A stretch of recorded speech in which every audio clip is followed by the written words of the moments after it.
your ears. And for the first one, Will, let's go to Chicago. What do you got to say about the Bears? I love that the city of Chicago is excited right now. They have a lot to be excited about. Yeah, I'm saying the Bears are not going to make the playoffs. They're not going to win the division this year, even though they're number one. Very opportunistic defensively. They're still bottom 10 across the board on defense. It could come down to the final week of the season against the Lions to make the playoffs. So, Dan, a lot of people, friends, family, and my wife are mad at me because I keep saying this. But this Bears season, the success of it, will not be judged by their record.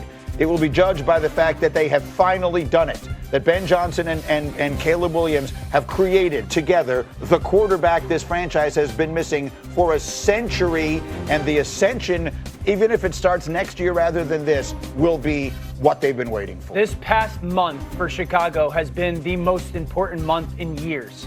And it's because you've seen every single week Caleb get better at the things he's been bad at. He's created less problems. He's solved more. He's had more answers to what the defense has given him. He's been outstanding in the play action pass, and he's been clutch in some big time moments. There's nothing but good. That's why I said wait till November. There's nothing but good vibes coming out of Chicago strictly because of the way the quarterback's playing. That's right. And I understand why you can't tell fans it doesn't matter if you make the playoffs. Obviously, they want to see their team win. Agreed. But this has been a smashing success either way. All right, the next straight out of Compton. Let's stay in the NFC North. What do you got on J.J. McCarthy? Patience. People are going to hate to hear the word patience, but it is patience with J.J. McCarthy. You're going to have ups and downs for the rest of the season. He's thrown for 53% completion rate, 800 yards, 6 touchdowns, and 8 interceptions in his first 5 games. Another guy to compare that to, Josh Allen, had very similar stats in his first 5 starts. So patience with J.J. McCarthy. So, I mean, Dan brought up, Hawk, the other day, yes, patience, of course. We all know it's 5 games. You can't judge a player on 5 games. But Dan was saying, I mean, the misses were alarming, right? Like the magnitude, how badly he's been missing. It's one thing to miss by a little. He's missing by a lot. Are you alarmed by what you've seen? I'm not alarmed because I feel like what we're seeing from J.J. McCarthy is fixable. Dan talked about it yesterday on NFL Live. He talked about his mechanics, him having to get more in rhythm and letting his feet tell him where and what to do in the right moment. For J.J., he's been focused so much on coming back from injury, and he is only 5 games into his career. The encouraging part of what we've seen from J.J. is his ability when the stakes get high, he plays his best. That is something that has carried over from college, and you've still even seen it in his first 5 starts.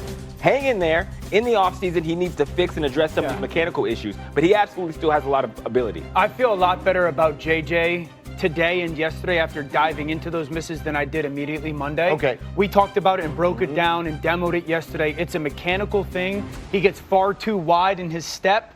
He flies open with his left shoulder. His shoulders are constantly flat rather than him having some kind of a tilt. And so that's real. Accuracy starts from the ground up. And right now he's poor from the ground up. And I think both injuries are to his right leg. I think that's attached to not being able to work at it. That is something that's absolutely fixable. And the Josh Allen comp is interesting because JJ's linear right now as a thrower. So was Josh. Instead of being rotational, Josh has become rotational. That's what I've seen too. Yeah, that's what he was. He was just telling me that. That's crazy because you were just. I was gonna put saying almost the same exact thing. That's wild. Oh, let's get to the I stole last it from one. him. Will, hips. God. The biggest game, look, there's so much attention being given to the Cowboys and Eagles because they're the Cowboys and the Eagles. But the biggest game this weekend is Chiefs-Colts in so many ways, and what do you expect to happen? Not only the biggest game this weekend, an American celebration is going to happen. Rome is falling in Kansas City. The dynasty is over. The Chiefs are going to miss the playoffs for the first time since 2014. Oh boy. The Colts are going to blow them out on Sunday. Blow them out. Okay, Blow them that out. might be a little. That might be No, a little no, outrageous. stand on it. They're going to beat their Stand on it. Shefty. Stand on it. They're going to blow them out. This is going to be a double-digit win. Danny Jones is going to hang 40 on these boys. This is it. So we have been saying since the beginning of the year, the Colts are a great story. Colts are a great story. But if Daniel Jones, when he meets up with Patrick in the playoffs, is he going to be ready for that? Well, guess what? It's Patrick who we're asking some questions about right now, week 12, that absolutely has to win this game. You look at every single metric, playoff number.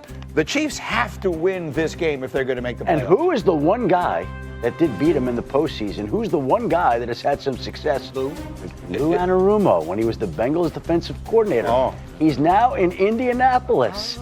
He's now working for the Colts. They're coming off a bye. He's got extra time to get ready for Mahomes and the Chiefs.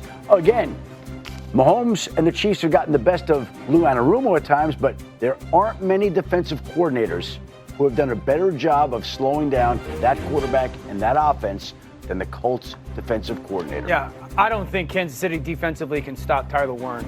And I would just caution everybody, giving Egbuka the Offensive Rookie of the Year award immediately. He's been outstanding. Ted McMillan would like to have a word too, Yeah, by the true. way. They can't cover Warren. I think the way that the Indianapolis Colts use him is outstanding. He's one of those guys that you can dump a screen off to him and all of a sudden 25 yards later, because he's so good with the ball in his hands, they'll use him in their run game. If you use him in your run game, you can then use him in your action game.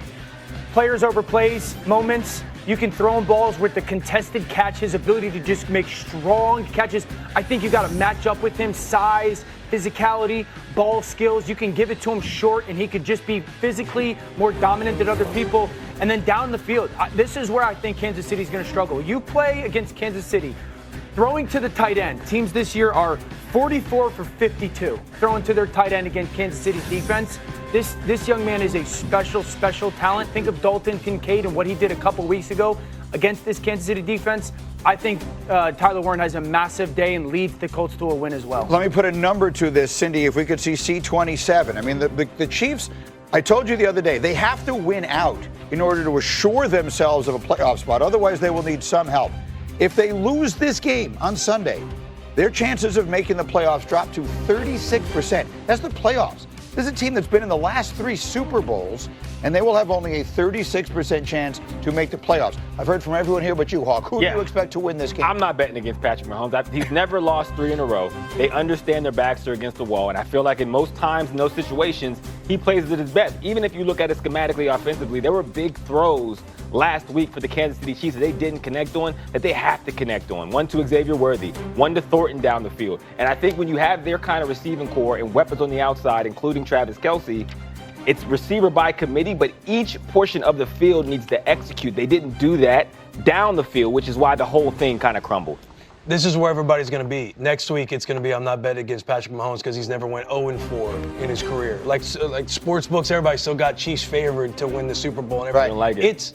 It's over. You're believing what your eyes are seeing. This goes beyond football. Last week's game wasn't close. Families need to prepare in Kansas City for Thanksgiving feasts and start having conversations that their Chiefs are no longer going to be in the playoffs this year. Families need to prepare for Christmas that their children are going to be asking for Bo Nix jerseys and not Patrick Mahomes. That is where we were getting to, fellas. Now we are talking. Look, I mean, Graziano was here the other day. He covered that game, and he said, just standing on the sideline, the Broncos were just better than them. We kept waiting. Oh, Patrick's going to do this. The Broncos look like a better team. Some of these teams look better. We'll see if Indy looks better than them. And I'll tell you this, it's the most athletic offensive line Kansas City has played all year. This is the, yeah. And I know we're supposed to take them one at a time, but Thanksgiving is a week from today. Dallas. And that Dallas Cowboys-Chiefs matchup is awfully appetizing. And when you play in Dallas, you get a different Cowboys team than you do on the road. That's not going to be playing in Dallas, coming off of a win against Philadelphia too, mind you. Well, so now we're getting way ahead of ourselves. But this Sunday's game is a monster. Also, this